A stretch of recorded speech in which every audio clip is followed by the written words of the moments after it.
So we're going to start with a bit of animation because, as you all know, that's where Dave comes from, is the world of animation, and Bad Batch is in season 2. So talk a little bit about that. Well, yeah, the legacy of Clone Wars lives on through the Bad Batch. I'm so excited. I got to finish the Clone Wars thanks to Disney Plus, and we're bringing you an entirely new season of Bad Batch. Directed by Brad Rao, written by Jennifer Corbett. They've done an amazing job, and that's going to come out January 4th, 2023 on Disney Plus. 16 episodes and a 2-episode premiere for you guys. So there you go. That's Bad Batch. And you know, Dave's segueing into live action. He's doing an amazing job. But he came up with this idea of doing a series of shorts called Tales of the Jedi. And you were really interested in kind of giving a bit more backstory to Ahsoka, right? Yeah, obviously, I love Ahsoka. I've been telling her tale since I began at Lucas Films. Very important character to me, and seeing the great work the animation division was doing while I was over working on Mandalorian, I said, I gotta keep doing animation. I love it. So wrote these 6 shorts, 3 about Ahsoka Tano and her life to fill in some gaps. 3 about Dooku and what he's about as a Jedi, and one of them written by my good friend Charles Murray, who worked with George Lucas and I on Clone Wars, dating back to that. So, exciting collaboration. All 6 shorts are going to come out and debut at one time on October 26th on Disney Plus. So, let's talk about it. Let's take a little look at a trailer of what this whole thing looks like. Tales of the Jedi. Yeah, I mean, I'm loving animation, but you can tell that Ahsoka grew up in animation, and for a long time her story was told there. But all throughout that, I had this feeling that with what we were working on, with what George had taught me, that maybe I could, make a jump and express this story also in live action, and that really started with you. No, I have to say, as long as I've known Dave, which now it's kind of hard to believe that I stepped into this almost 10 years ago, but I recognize that you had a real talent for narrative, and carrying that sensibility into our live action has been truly amazing. So. Yeah, thank you. And I think, the character has found new legs with the work that we've been doing, and a show called The Mandalorian really set that up beautifully. And where are you in the production? Well, right now I'm working on Ahsoka, the series right now. I was actually shooting yesterday. It's looking great. Rosario's doing a great job, but before we talk more about that, let me bring out my friend and collaborator, a Disney legend, Jon Favreau.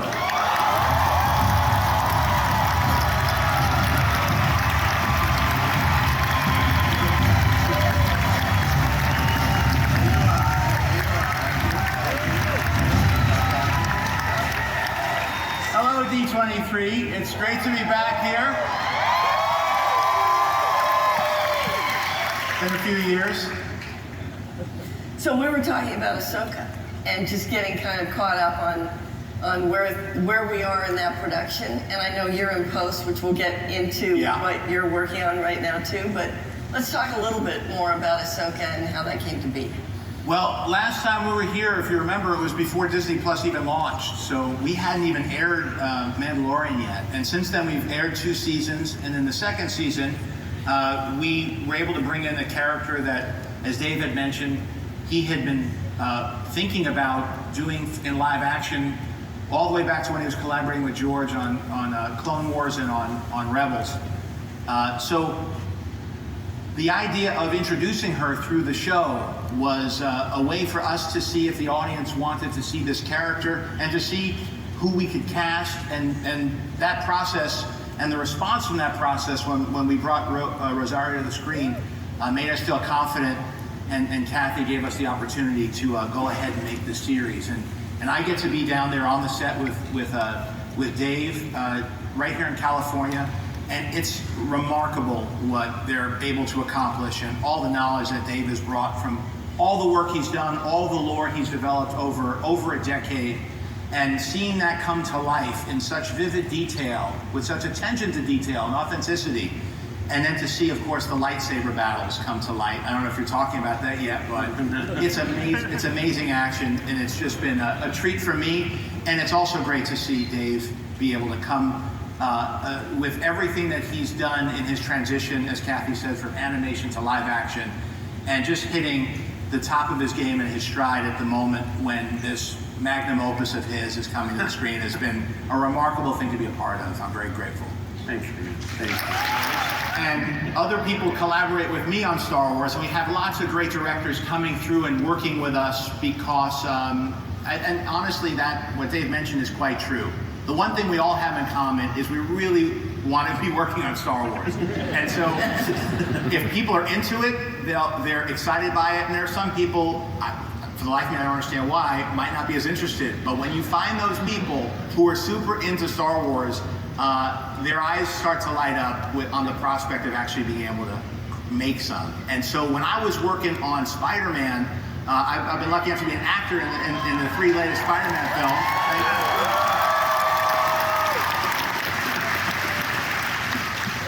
Kevin Feige's back there going, yeah, see, they like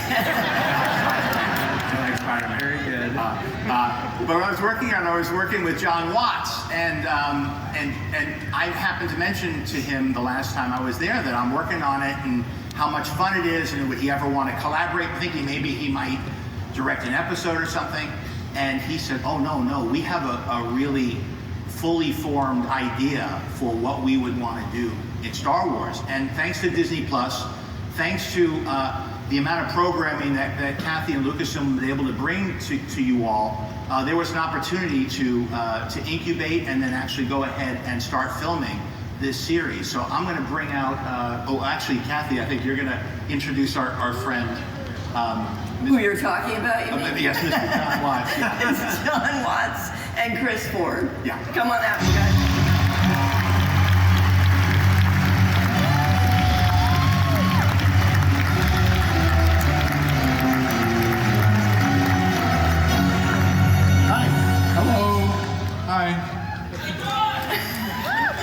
Wow, that's nice. The Skeleton Crew, yes. Very supportive. This is Skeleton Crew. What is Skeleton Crew? Great question. Thank you. It's a show about a group of kids who get lost in the Star Wars galaxy. And, you know, like The Mandalorian and Ahsoka, this is set in the New Republic, but it's a completely new story that we're excited to tell you. And we've actually been filming it for a few weeks. Like Dave, I was shooting yesterday. And it's been on the same great. lot, which is cool. Yeah, on the same lot. So Go cool. visit each other, it's nice. We have proof. Right? Yeah, and we brought a picture. We can show one picture. It's good. And he's here. Should we bring him out?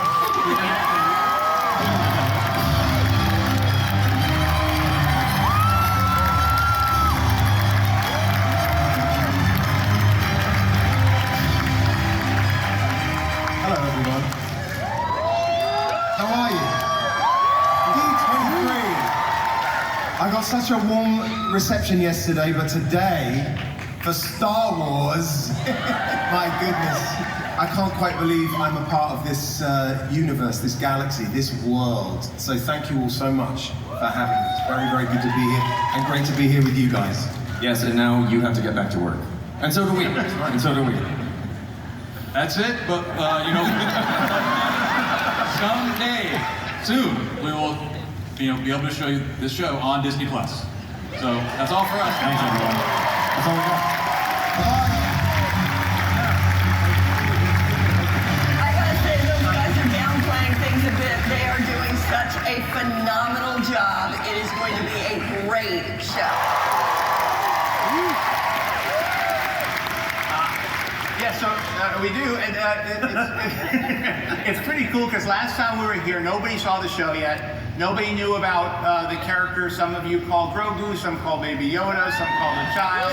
We hadn't introduced him to everybody yet. And I just want to thank Lucasfilm, Disney Plus, Kathy, for all the support, and of course Dave for being somebody who really was my Sherpa through all of Star Wars and helped me understand, and all the people at ILM. There's a tremendous amount of affection for Star Wars at these companies, and it attracts all the people who love it so much, and I really like to think that it shows, and they've been wonderful teachers, and also we've been able to collaborate with other people in front of the camera as well. Yeah. And it's just our great privilege to take you guys to this galaxy far, far away. I know from years of experience, the fans are always there for us. You've all been there for us over the years. And thank you for your support and just enthusiasm. It doesn't just affect the people you see here, it affects the entire crew. They're so excited by the reaction they get for the hard work that they put in night and day to bring you that galaxy. So thank you, fans. And I think,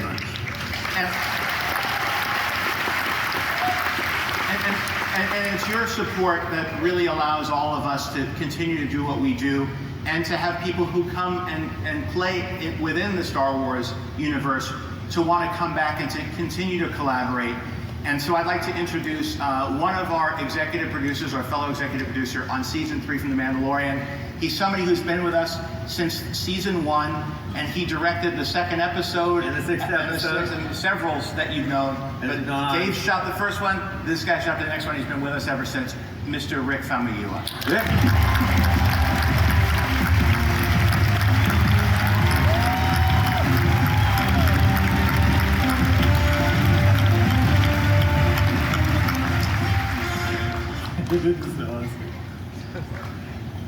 Oh, good. Yeah, here you are. What's up? What's up, y'all? How's it going? So, what it's like. So, Rick, you've been with us since the beginning. You want to say anything to the gang? Yeah, I mean, look, this has been a dream of mine since I first saw the film, which was the first film I ever saw in the movie theater. And so Star Wars and the stories of Star Wars has shaped my life as a person, as a filmmaker. I went to USC Film School because of George, and so this has been an incredible full circle moment to be able to tell stories in this world and the world of The Mandalorian that John and Dave created has been just an amazing place to really tell some deep stories that are also very fun and connect to a lot of people. So it's been exciting to be a part of it. Look forward to more, and excited about what we're doing this season too. And we're busy. He and I are in the editing room a lot, virtually usually, but we're working away at season 3, and we have some other wonderful people to bring out onto the stage who've been there since the beginning as well. You want to introduce? Let's introduce some of them. Yeah, let's bring out the amazing cast of Mandalorian. Amy Zakoff, Paula, Amy Harris, Paula Tito,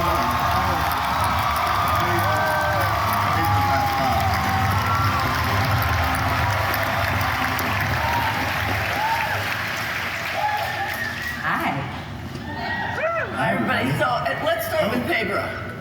Pedro, you've been on this journey since the beginning.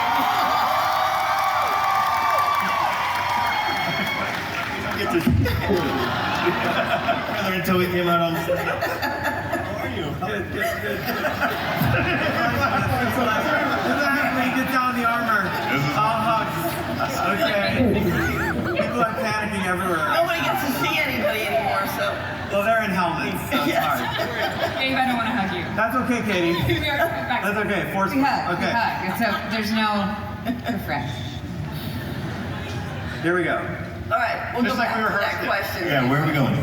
Yeah, you've been through all 3. Why don't you just talk a little bit about what this journey has been? Because it's pretty amazing that we're standing here. Since 2019, we haven't been on this stage. So talk a little bit about the 3 years. It's true. I think that's what's happening to all of us. We're realizing that in the instant of coming out here, it's been such a long time.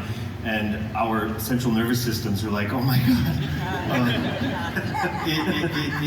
To describe the journey is practically impossible. I wouldn't be here meeting all of these amazing people. You need to go backstage. I mean, it's insane. It's exhausting.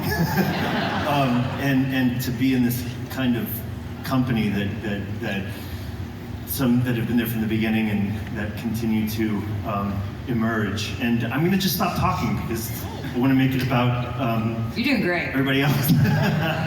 Yeah, It's amazing. Emily's jump in, because obviously as the armorer, you've really brought a fantastic. I was having a little bit of a freak out that I've tried to keep under control because today, like 10 minutes ago, was my first time ever meeting Amy, and she doesn't know that I'm freaking out inside. And my dream, I told John, is to have a scene between the armor and Pelimoto. So that's gonna be happening, right? Sure. Yeah. So. Make her helmet anything. Yeah, I'm gonna make her a helmet. Good.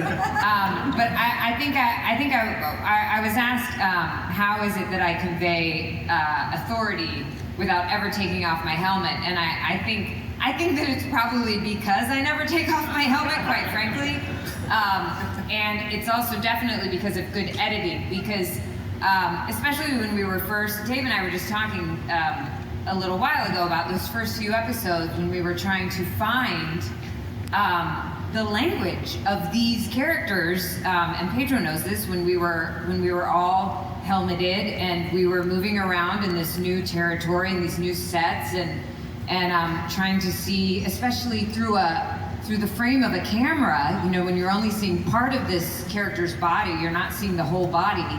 What is it that translates? What kind of movement are you reading? What emotions are you reading? And it was really a collaborative effort, because I knew what was going on in my head, and what I quickly learned for the armorer is that less is more. And you know, I remember definitely growing up, my father was a military man. He was in the Army, he was 6'6", very strong man, very kind, very loving, but the thing that was most frightening to me was when I had done something wrong, and I knew it, and I would go talk to my dad, and I knew he was gonna say something about it, and I was just waiting for him to say it, and he said nothing at all, and he just looked at me, and I was just waiting for him to say the thing, and that was the most terrifying thing of all, and that was the thing that made me look inward and think, you know, have that self-reflection, and think about what it was that I needed to learn, and think about what it was that I needed to process, and what I should have done differently. And I sort of think that that's one of the ways that the armorer functions. She doesn't say a whole lot, and she doesn't, I mean, except when she runs across some stormtroopers that need to be taught a lesson, she doesn't do a whole lot. But she has daddy issues, is what you're saying.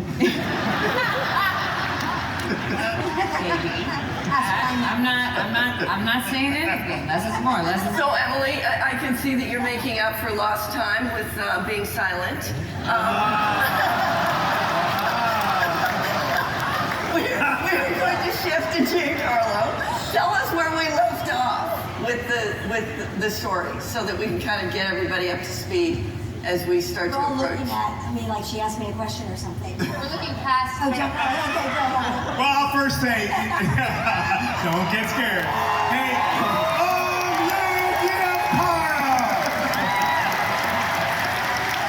it's an honor and an utmost pleasure to be working with visionaries. And I'll first say, you know, you have something I want. And what that is passion for this franchise. What that is wonder and amazement at what's been happening. I'm grateful to David Filoni, I'm grateful to Jon Favreau, and I'm grateful to Rick and Kathleen and Disney for having to allow me to be a part of this world. If you're here, you love Star Wars. If you're here, you love Star Wars.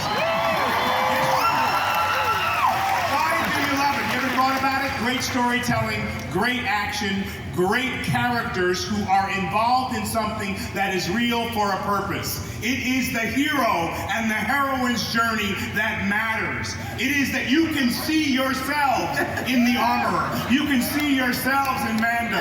You can see yourselves in Moff Gideon. It is a wonderful place to be in this childlike wonder in this franchise. So I left off in this place of terror. I left off in this place of not knowing where Moff Gideon would go. I left off in a place of vulnerability. You hadn't seen Moff be vulnerable before. Wondering what is going to happen to me. This is a wonderful place to be, a wonderful springboard into season 3. I'm grateful to be joining. I'm grateful to be here. And only you can supply yourself with the patience to find out what.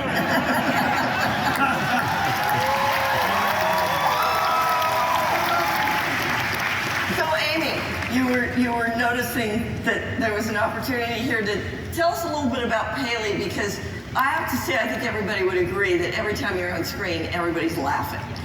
So, right?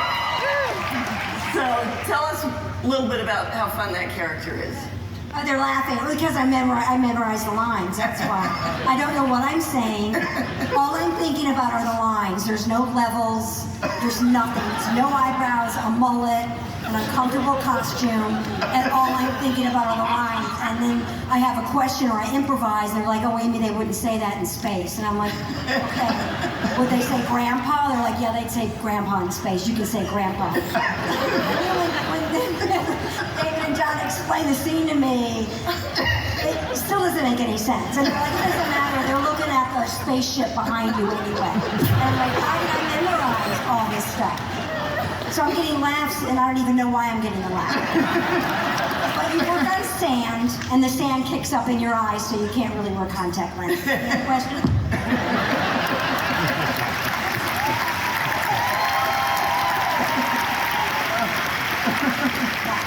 Dream come true, honest dream. I'm here.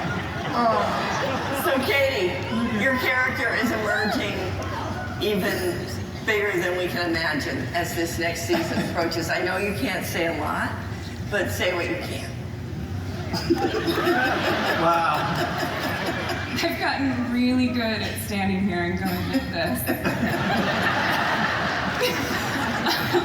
You know, I've played this character now for almost 10 years of my life, and I mean, she's amazing. Yet you haven't aged at all. I know, thankfully. But it's one of those things where I never dreamed that she would come to be this much of a part of my life and of your lives. But I'm just so grateful to these amazing guys for letting me do this, and Kathleen, and I'm so excited for you guys to see this season because I've seen it. It's crazy. That's all I can say. That's legitimately all I can say. That's it. Because I always make a joke that like someone will swoop down and take me away and you'll never see me again. But they're here now, so I'll just fall off the stage. Look, we're all excited to be back here. We got a lot of our cast here. We've got a room full of people who've been there from the beginning. The audience, the fans, thank you. And so we figured what a great opportunity to bring something to show you because we got everybody here. So for the first time ever, we're going to be showing you a teaser for The Mandalorian Season 3.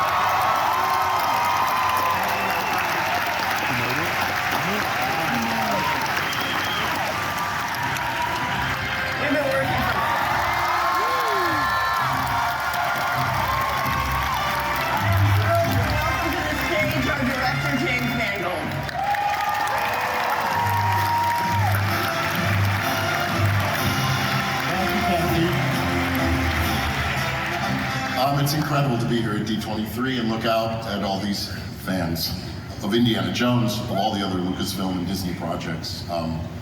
But speaking of Indiana Jones, Kathy, you worked on every single one of them. I have, yeah. I was 5 when I started. You were 5? Well, along with a lot of the people collaborating with us on this one, Steven Spielberg, Harrison Ford, Frank Marshall, George Lucas, and the astounding John Williams. And I also want to say Industrial Light and Magic, because ILM is, I mean, they always do such No, ILM, of course. Amazing. And I mean, so many of the wonderful craftspeople and artists who worked have joined me on this one, and I'm kind of among a Mount Rushmore of the creative greats making this movie. I have to say that the day that Harrison and you and Steven came to me to talk about making this picture was a kind of frozen moment for me because, you know, I saw Raiders of the Lost Ark in the Mid-Valley Mall in Middletown, New York, in high school, and it's one of the reasons I became a film director. And then to be working on this film, and one of my producers is Steven Spielberg, who is one of my all-time favorite filmmakers. And my star is Harrison Ford, who is one of my all-time favorite actors. My composer is John Williams, who is one of the all-time great composers. And it has been an honor and a pleasure to collaborate with you on this, and Frank and everyone. And you know, we're right now, yesterday was sitting with John, and we're scoring presently. As some of you might have been in the Hollywood Bowl, you even got a sneak peek at some of the score. And that reminds me of the other wonderful addition to this cast, which is the phenomenally talented Phoebe Waller-Bridge, who joins us. So I was surrounded by tremendous talent and support, and such goodwill and advice, and I found myself living out a kind of fantasy I had when I was in high school, which was wondering what it would feel like to make one of these pictures, and all the time honoring in my own mind what these movies are for you and for me, and trying to bring that back again this year. Well, and I'm just going to say that he has so completely brought this back that I think we need to show you a little bit. So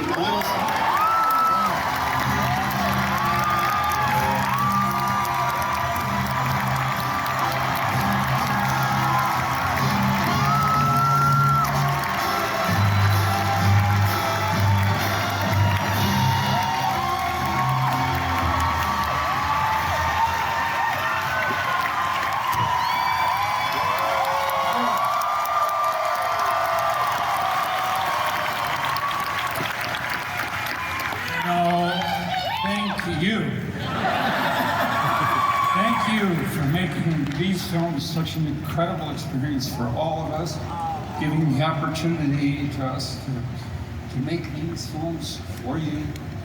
And I think I'm very proud to say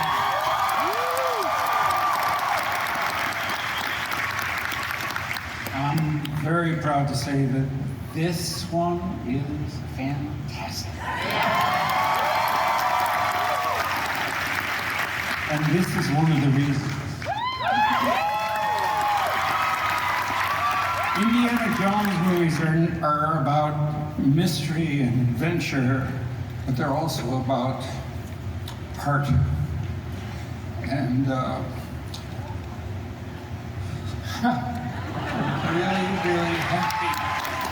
We have a really human story to tell, as well as a movie that will kick your ass. So I'm delighted to be here again. And maybe for the... No, not me. This is it. I will not fall down for you again. Well, thank you so much.